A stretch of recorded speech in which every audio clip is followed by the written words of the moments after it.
நம்ம சேனலில் வீடியோ போட்டோடனே உங்களுக்கு மெசேஜ் வரணும் அப்படின்னு நீங்கள் நினச்சிங்கன்னா ரைட் சைடில் இருக்கிற ரெட் கலர் சப்ஸ்கிரைப் பட்டனை ப்ரெஸ் பண்ணிக்கோங்க. அப்படியே பக்கத்தில் ஒரு பெல் சிம்பிள் வரும், அதே கிளிக் பண்ணிட்டீங்கன்னா உங்களுக்கு மெசேஜ் தவறாமல் வரும். சரி, வாங்க வீடியோக்குள்ளே போகலாம். ஒரு பெண் தன்னுடைய ஒரே ஒரு மகனோடு வாழ்ந்து வந்தால் அவளுக்கு ஒரு கண் பார்வை கிடையாது. அவள் கணவன் திடீரென்று ஒரு நாள் இறந்து போய்விட்டார். கணவரின் இறப்பிற்கு பிறகு அவளது வாழ்வின் ஒவ்வொரு நொடியும் தன் மகனின் எதிர்கால வாழ்வை குறித்த சிந்தனையாகவே இருந்தது. தன்னிடம் இருந்த சொத்துக்களில் ஒரு பகுதியை விற்று மகனை ஒரு நல்ல பள்ளியில் சேர்த்தாள்.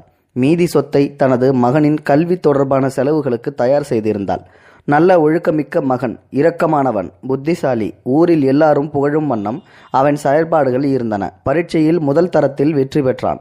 இந்த செய்தியை அறிந்த உடனேயே அந்த தாய் ஆவலுடன் பாடசாலைக்கு சென்று மகனின் வகுப்பறையில் எது என அறிந்து அங்கு சென்று அவனை வாரி அணைத்து முத்தமிட்டாள். என் செல்வமே, முதல் தரத்தை பெற்றுவிட்டாய் என்று இறைவனை புகழ்ந்தாள். சந்தோஷத்துடன் வீடு வந்து அவனுக்கு பிடித்தமான உணவை தயாரிக்க ஆரம்பித்தாள். மகனின் வருகையை எதிர்பார்த்து விழிமேல் விழி வைத்து காத்திருந்தாள். மகன் வந்தவுடன் வாஞ்சையுடன் அருகில் சென்றான். ஆனால் மகன் முகத்தை திருப்பிக் கொண்டாள். தாயுடன் பேசவே இல்லை. நேராக அறைக்குள் சென்று படுத்துவிட்டான். அவளுக்கு ஒன்றுமே புரியவில்லை. பதற்றத்துடன் ஓடிச் சென்று என்னவென்று கவலையுடன் கேட்டான். மகன் சொன்னான், நீ ஏன் என் பள்ளிக்கு வந்தாய்? அங்கு அழகான பணக்காரர்கள் மட்டுமே வருவார்கள். நீயோ குருடி. என் நண்பர்கள் என்னை குருடியின் மகன் என கூப்பிடுகின்றனர். இது பெரிய அவமானம், வெட்கம். இது பின்னர் நீ என் பள்ளிக்கூடமே பக்கம் வரவே கூடாது என்று கத்தினான் கோபமாக. அதிர்ந்து போன தாய் ஆனாலும் மகனின் சந்தோஷம் கருதி, இனி அவ்வாறு நடக்காது, நான் உன் பள்ளிக்கூடத்துக்கு வரமாட்டேன் என்று சத்தியம் செய்தாள். இப்போது அவனது சுபாவம் மேலும் மாறுபட ஆரம்பித்தது. தன்னை தேடி வரும் நண்பர்கள் முன்னும் வரவேண்டாம் என்று தாயை எச்சரித்தான். அவள் கண்கலங்க சரி என்று சொன்னாள். பின்னர் சில நாட்கள் சென்ற பின் தனக்கு குருடியுடன் இருப்பது வெட்கம் என்றும் தான் ஹாஸ்டலில் தங்கி படிப்பதாகவும் சொன்னான். ஒரு நாள் வீட்டை விட்டே சென்று விட்டான். அவன் கதறி துடித்தாள். தினமும் தன் மகனை நினைத்து இறுதி பரீட்சையில் தேர்ச்சி பெற்று மருத்துவ கல்லூரிக்கு மகன் தேர்வானது அவளுக்கு தெரிய வந்தது. தலைநகர் சென்று படிக்க வேண்டும், நிறைய செலவாகும். தனது மீதமிருந்த அனைத்து சொத்துக்களையும் விற்று மகனுக்கு கொடுத்து அனுப்பினாள். 5 வருடம் பறந்து சென்றன. இப்போது அவளது மகன் ஒரு டாக்டர். அவனை பார்க்க ஆசையாக இருந்தால் பலமுறை முயற்சி செய்தும் அவனை பார்க்க முடியவில்லை. அவன் அனுமதிக்கவும் இல்லை. ஒரு கடிதம் மகனிடமிருந்து வந்தது. அதில், அம்மா, நான் இப்போது இந்த நாட்டில் உள்ள சிறந்த டாக்டர்களில் ஒருவன். எனக்கும் ஒரு செல்வந்தரின் மகளுக்கும் திருமணம் நடக்க உள்ளது. அவளும் ஒரு டாக்டர்தான். உன்னை போல் குருடியின் மகன் டாக்டர் என தெரிந்தால் என் திருமணமும் கௌரவமும் பாதிப்படையும். ஆதலால் நான் இந்த நாட்டை விட்டும் உன் பார்வையை விட்டும் கண் காணாத தேசம் செல்கிறேன். இதுதான் அந்த கடிதத்தின் வரிதல். துடிதுடித்து போனாள் தாய். சில வருடங்கள் கடந்தன. முதுமையும் வறுமையும் அவளது ஒற்றை கண்ணுமே அவளிடம் எஞ்சியிருந்த சொத்துக்கள். பசியின் கொடுமையின் காரணமாக ஒரு பணக்கார வீட்டில் ஆயாவாக தினமும் வேலை செய்து வந்தாள் அந்த தாய். அந்த வீட்டின் எஜமானி இள வயதுடையவள், நல்ல இலகிய குணம் படைத்தவள், இறை பக்தி மிக்கவள். அவளும் ஒரு மருத்துவராகவே இருந்தாள். இந்த தாயை தனது தாயாக நேசித்து போதித்து வந்தால் எல்லாம் நன்றாகவே நடந்தன. அவளது கணவன் அமெரிக்காவில் இருந்து திரும்பி வந்தான். தனது எஜமானியின் கணவர் வருகிறார் என்பதால் வாய்க்கு ருசியாக நல்ல உணவுகளை தயார்படுத்தி வைத்திருந்தாள் அந்த குருட்டு தாய். வீடு வந்த அவளது கணவன் சில நாழிகைகளின் பின்னர் சாப்பிட அமர்ந்தான். உணவை ஆசையாக வாயில் அள்ளி திணித்தான். திடீரென்று அவன் முகம் மாறியது.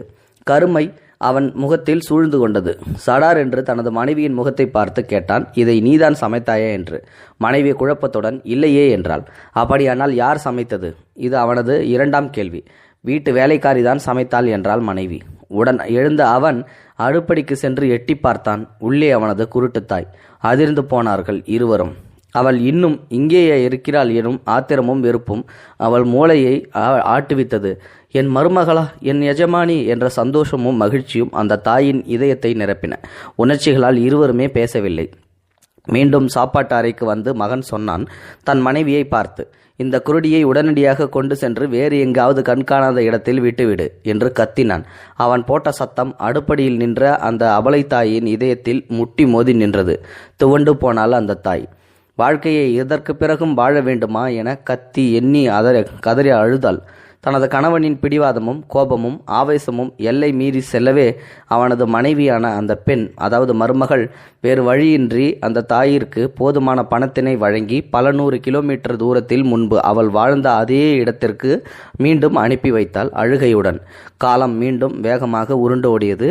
இப்போது அந்த மருத்துவனின் தலைமயிர்கள் பழுக்க ஆரம்பித்து விட்டன. உடல் பலம் சற்று சோர்ந்தும் போய்விட்டது. கணவனின் தொடரான சுயநலன், நன்றி மறத்தல் போன்ற காரணங்களினால் கருத்து மோதல் ஏற்பட்டு அந்த மருத்துவனின் மனைவியும் இவரை விவாகரத்து செய்துவிட்டு இன்னொரு மறுமணமும் செய்து கொண்டாள்.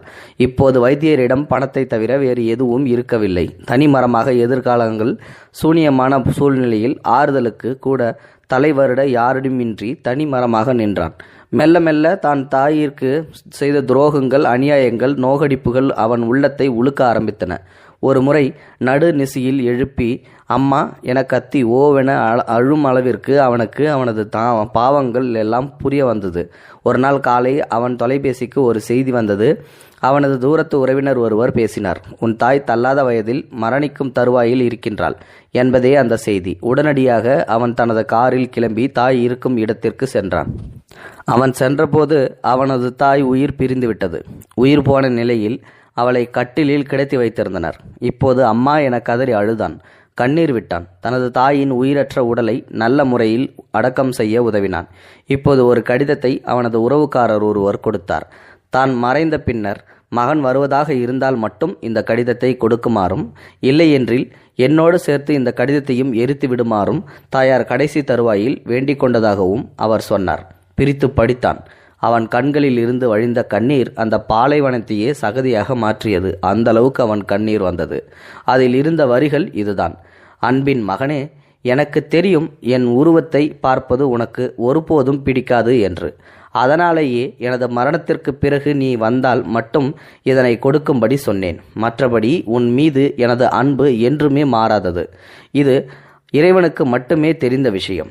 மகனே, நான் குருடிதான். உனக்கு குருடி தாய் இருந்திருக்க கூடாதுதான். எனக்கு உன் உள்ளம் புரிகின்றது. உனது உள்ளத்து உணர்வுகளை நான் பெரிதும் மதிக்கின்றேன்.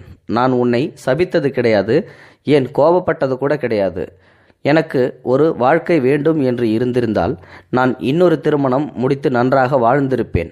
ஆனால் உனக்காகவே நான் வாழ்ந்தேன். அதை நீ புரிந்து கொள்ளாமல் போய்விட்டாய். மகனே, உனக்கு தெரியுமா நான் ஏன் குருடியானேன் என்று? அப்போது உனக்கு சிறு வயது.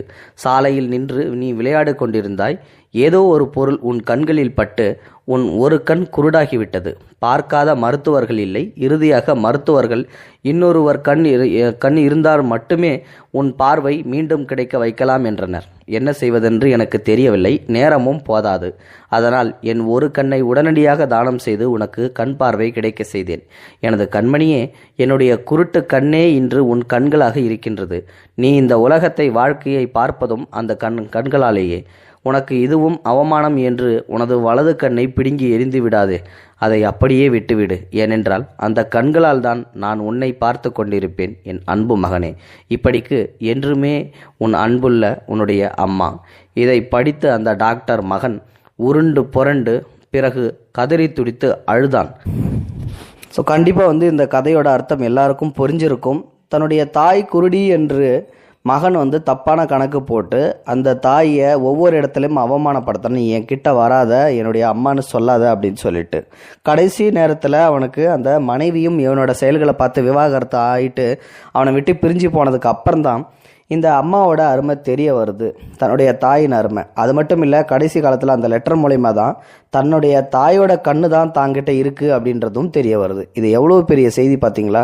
அந்த மகனுக்கு இது ஒரு பெரிய இடி மாதிரி இருந்திருக்கும். அதுக்கப்புறம் அந்த பையன் ரொம்ப கதறி துடித்து அழுது போனான் அப்படின்னு சொல்கிறாங்க. அதனால் தயவு செஞ்சு உடல் நலம் பாதிக்கப்பட்டோ இல்லை பாதிக்கப்படாமலேயோ தள்ளாத வயதில் இருக்கிற அப்பா அம்மாக்களை என்றைக்குமே நம்ம கூட வச்சு பார்த்துக்கணுமே ஒழிய அவங்கள தன்னந்தனியாக தவிக்க விட்டு அவங்களுடைய பாவத்தை நம்ம சம்பாதிக்கக்கூடாது அப்படின்றதுக்காக தான் இந்த வீடியோ. கண்டிப்பாக இந்த வீடியோ பார்த்துட்டு நீங்கள் கண்ணீர் விட்டுருப்பீங்கன்னு நினைக்கிறேன். அப்படி விட்டவங்க மறக்காமல் உங்களோட கமெண்ட் பாக்ஸில் சொல்லிவிடுங்க. இந்த வீடியோ பிடிச்சிருந்தா லைக் பண்ணுங்கள். மறக்காமல் உங்களோட கமெண்ட் பாக்ஸில் சொல்லுங்கள். முடிந்த அளவுக்கு இந்த வீடியோ மற்றவங்களுக்கு ஷேர் பண்ணிவிடுங்க. கூடவே நம்ம சேனலையும் சப்ஸ்கிரைப் பண்ணி விட்டுருங்க. தேங்க்யூ ஃபார் வாட்சிங். இது போன்ற செய்திகளை உடனுக்குடன் நீங்கள் தெரிந்து கொள்ள மறக்காமல் எங்களுடைய சேனலை சப்ஸ்கிரைப் செய்யவும், கூடவே பக்கத்தில் வரும் பெல் ஐக்கானையும் கிளிக் செய்யவும்.